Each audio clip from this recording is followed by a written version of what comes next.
Aku menyelonjorkan kaki, berhasil keluar dari gerbong kereta listrik yang penuh sesak.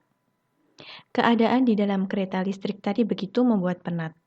Tragedi dorong-mendorong, saling injak, saling sikut, saling memaki, saling berebut, sudah menjadi tradisi. Aku membayangkan bagaimana jadinya jika manusia-manusia pemburu kereta listrik berbaris rapi-rapi, keluar pelan-pelan, masuk gerbong satu persatu, duduk rapi-rapi, berdiri rapi-rapi. Namun di kota ini, tampaknya keinginanku hanya ilusi. Bisa jadi keinginanku jadi kenyataan. Namun, entah akan butuh waktu berapa puluh tahun lagi. Mungkin saat rambut di kepalaku mulai berubah menjadi putih perak dan kulit tubuh dan wajahku mulai mengkerut seperti kain kusut. Sejenak aku duduk di kursi tunggu. Peron stasiun masih penuh dengan lautan manusia. Lautan manusia itu adalah kami, para pekerja yang hidup di kota-kota pinggiran yang terpaksa bolak-balik setiap hari menuju tempat kerjanya di sebuah kota metropolitan. Ritme apapun terasa sangat cepat di sini. Kau dituntut menjadi orang yang harus bisa mandiri, cekatan, tak cengeng, tegas, dan tanpa kompromi. Aku memutuskan menunggu lautan manusia berkurang, menyandarkan punggungku pada kursi tunggu peron stasiun. Lalu lalang orang lewat di depanku, tetap terburu-buru. Mereka tak ingin menyiakan waktu, hendak cepat-cepat bertemu dengan rumah, dengan istri, dengan suami, dengan anak, dengan orang tua. Aku tak seburu-buru itu. Tak ada yang ingin kutemui kecuali kucing-kucing kecil yang sering bermain ketika aku pulang kerja. Kucing-kucing liar yang mengharapkan belas kasihanku untuk memberi makan mereka. Aku hidup sendirian di rumah, di sebuah kompleks perumahan elit di mana para pemilik rumah jarang bertegur sapa. Ditinggalkan ketika pagi belum datang dan baru dihuni kembali tengah malam. Beberapa rumah hanya ditengok pemiliknya sekali-kali. Kebanyakan mereka sibuk berbisnis di luar negeri. Beberapa pemilik yang lain memilih membawa keluarganya tinggal di rumah lain yang dekat dengan kantor masing-masing dan baru pulang ketika akhir pekan datang. Penghuni yang menetap setiap pagi, siang, sore sampai malam justru adalah para asisten rumah tangga kompleks atau satpam kompleks. Para asisten rumah tangga dan satpam yang kemudian membentuk suatu perkumpulan solid. Kadang melakukan hal-hal penting seperti arisan dan pelatihan keterampilan. Kadang melakukan hal tak penting seperti membicarakan aib tuan dan nyonyanya. Beruntung, saat ini aku tak punya asisten rumah tangga. Artinya, aibku yang kusimpan rapat-rapat masih aman terkendali di bawah pengawasanku, tak bocor kemana-mana seperti aib para tetangga. Aku sampai tahu tetangga mana yang suka selingkuh, tetangga mana yang pemarah, tetangga mana yang hobinya ngamuk, tetangga mana yang suka mabuk, tetangga mana yang alimnya nggak ketulungan, tetangga mana yang pelit setengah mati, juga tetangga mana yang bawelnya membuat pening kepala. Bagaimana tidak? Setiap hari Minggu, mereka berkumpul di tempat tukang sayur keliling yang sering mangkal di depan rumahku. Setiap hari Minggu pula, setiap kali berbelanja, aku pasti tahu gosip terbaru dari mulut para asisten rumah tangga. Usiaku 28 tahun, perempuan yang hidup sendiri dan belum berumah tangga. Rumah yang kuhuni adalah rumah peninggalan ayahku. Ayahku, getir sekali setiap aku berbicara tentangnya. Sosoknya tinggi gagah, raut mukanya tegas, tampilannya tampak berkelas.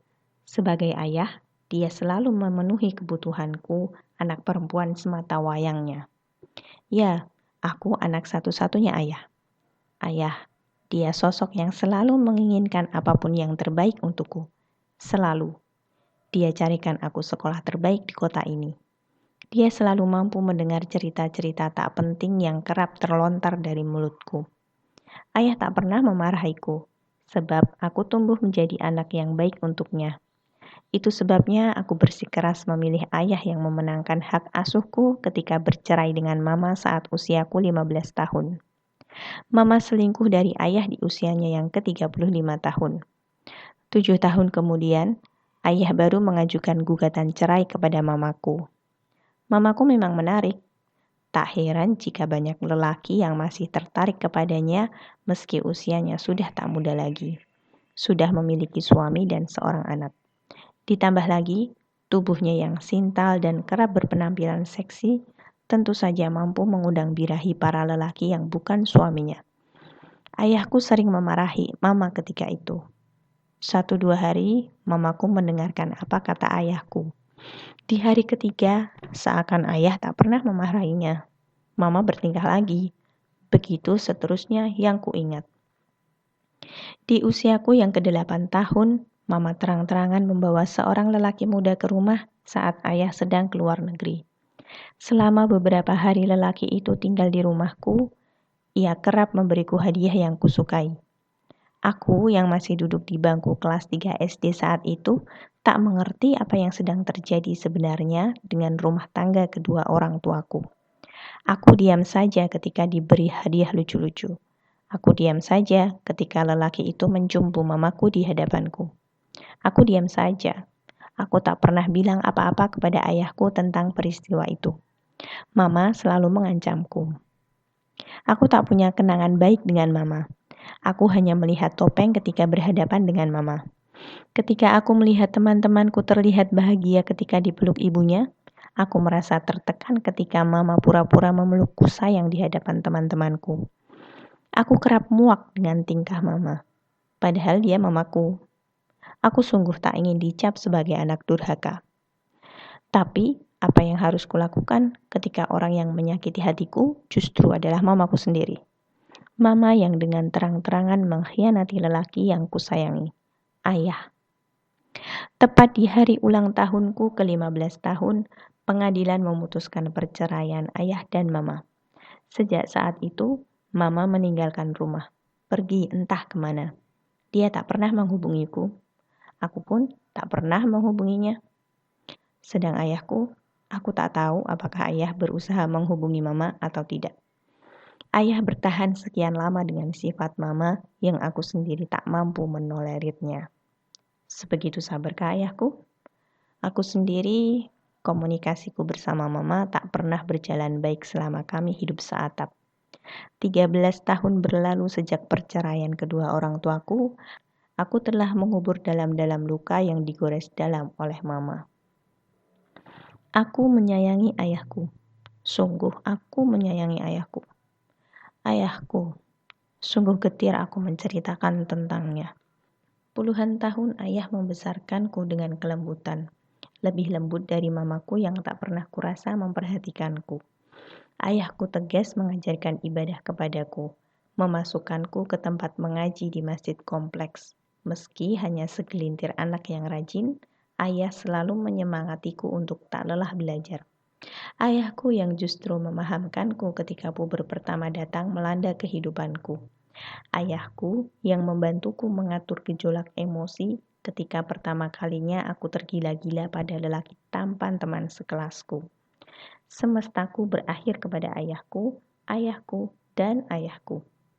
Ayahku tak pernah menikah lagi seusai bercerai dengan mama. Apakah luka di hati ayah lebih dalam daripada luka yang kurasa?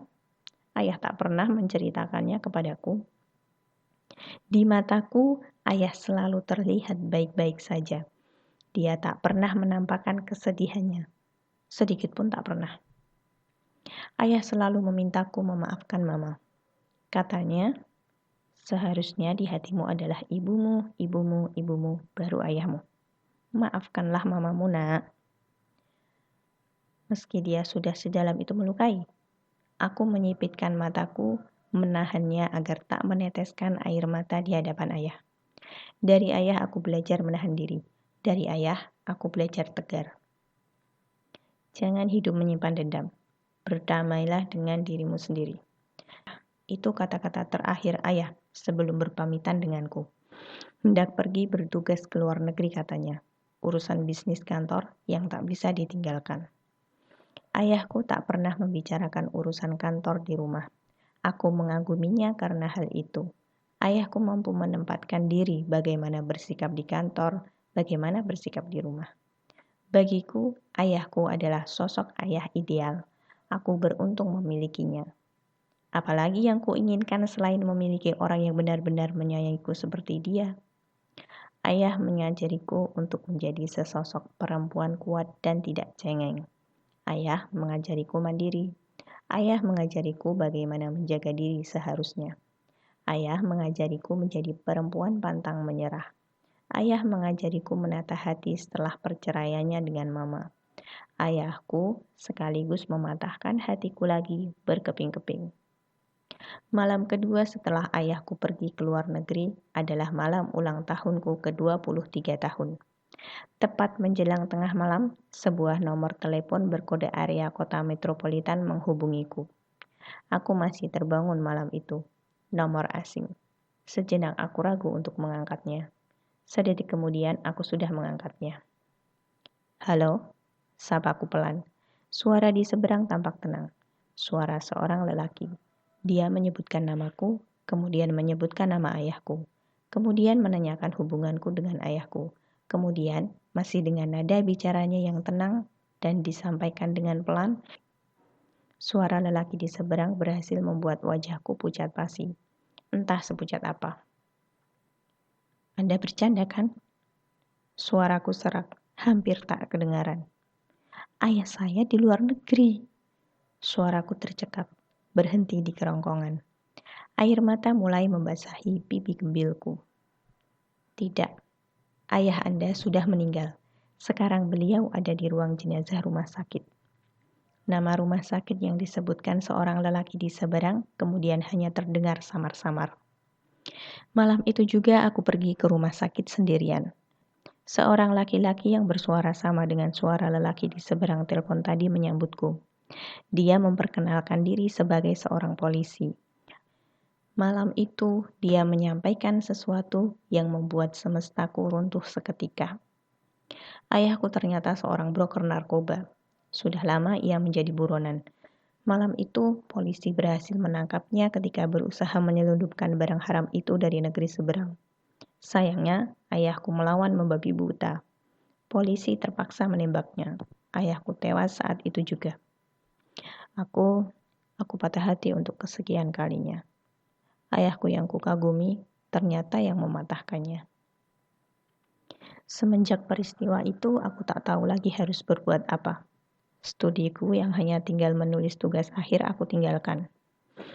Semenjak peristiwa itu, aku semakin mengurung diri, membentengi diri dari orang-orang yang dulu kukenal, bahkan membentengi diri dari keluarga besar. Hanya satu yang kuizinkan masuk ke dalam hidupku semenjak peristiwa itu. Seorang lelaki yang malam itu berbicara denganku di telepon. Dia sibuk membantuku mengurus jenazah ayahku. Membantuku menutupi apa yang sebenarnya terjadi dari tetangga-tetangga dan keluarga besarku. Menjelaskan kepada mereka ketika aku hanya mampu diam. Memastikan aku baik-baik saja sepeninggal ayahku. Dia benar-benar masuk ke dalam duniaku setelah itu. Dia yang akhirnya mendorongku menyelesaikan tahap akhir studiku, menawarkan bahu untuk disandari, menawarkan diri untuk diajak berbagi, menawarkan perhatian pada seorang wanita rapuh yang harus kembali menata hati. Pada akhirnya, tanpa aku sadari aku menjatuhkan diri dengan rela hati kepadanya, membiarkannya melemparkan harapanku tinggi ke awang-awang. Membuatku kembali percaya pada diri sendiri sekaligus pada hidup yang aku jalani. Dia benar-benar melemparkan harapanku tinggi-tinggi sampai tingkat kepercayaanku kepadanya melebihi dosis yang seharusnya. Ketika usiaku menginjak usia peraknya, dia mengajakku menikah. Ketika itu juga harapanku mencapai titik tertingginya. Malam itu aku menyerahkan diri sepenuhnya untuknya. Malam itu, dia menggerayangi tubuhku sepuasnya. Aku tak tahu apa yang sebenarnya aku pikirkan. Seakan diriku mendadak sinting malam itu juga. Dia benar-benar melemparkan harapanku tinggi-tinggi. Sayangnya, aku tak memastikan apakah dia mau menangkapku lagi ketika jatuh atau tidak. Ternyata tidak. Seminggu setelah peristiwa malam itu dia menghilang. Beberapa bulan kemudian, kudapati dia telah menikah dengan perempuan lain yang lebih ideal dan lebih mapan. Dia pergi tanpa penjelasan. Beruntung, peristiwa bodoh malam itu tak membuatku kemudian hamil. Sekali lagi hatiku kembali remuk. Tak hanya pecah berkeping-keping, kini remuk redam, berserakan. Aku sungguh tak tahu lagi bagaimana mengumpulkan hati yang telah remuk berserakan. Dia kembali menghancurkannya sebelum aku berhasil menyatukan kepingan hatiku yang dulu patah. Aku berusia 28 tahun sekarang dan masih sendirian. Apakah aku hancur? Tidak. Sesungguhnya aku tidak sedang hancur. Lambat laun aku mengerti bahwa segala yang kualami hanyalah cara Tuhan untuk membuatku kembali kepadanya. Segala rupa perjalanan manusia berujung sama, untuk kembali kepadanya. Aku percaya bahwa Dia telah memberikan yang terbaik demi kemaslahatan hidupku. Sejak remuk redamnya hatiku yang terakhir kali, satu yang aku pinta pada Tuhanku, agar Dia mengizinkan hatiku bergantung hanya padanya, bukan pada manusia.